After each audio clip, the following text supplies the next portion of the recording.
বিকাশে প্রিয় নাম্বারে টাকা পাঠাতে গিয়ে আপনি প্রিয় নাম্বার অ্যাড করেছেন।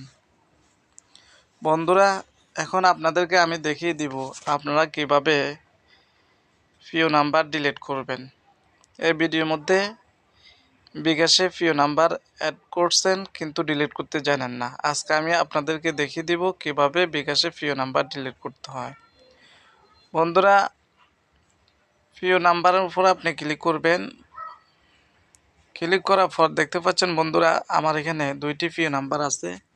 আমি এখন আপনাদেরকে যে কোনো একটি প্রিয় নাম্বার ডিলিট করে দেখিয়ে দিব। বন্ধুরা, আপনার এটি ডিলিট করার জন্য বাদ দিনের মধ্যে ক্লিক করবেন। আমি বাদ দিনের মধ্যে ক্লিক করলাম। ক্লিক করার পর বন্ধুরা, আপনাদের কাঙ্ক্ষিত বিকাশ পিন নাম্বারটি আপনারা এখানে দিয়ে দিবেন। তাহলে দেখতে পারবেন আপনাদের বিকাশের প্রিয় নাম্বারটি ডিলিট হয়ে গেছে। প্রিয় নাম্বার বাদ দেওয়া সফল হয়েছে। বন্ধুরা, দেখতে পাচ্ছেন আমার এখন একটি প্রিয় নাম্বার আছে, আর কোনো প্রিয় নাম্বার নাই। চাইলে আপনারা এভাবে প্রিয় নাম্বার ডিলিট করতে পারেন।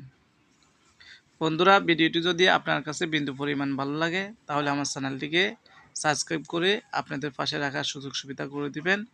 আর ভিডিওটিকে আপনাদের টাইমলাইনে শেয়ার করে দিবেন, নতুন বন্ধুরা যেহেতু শিখতে পারে।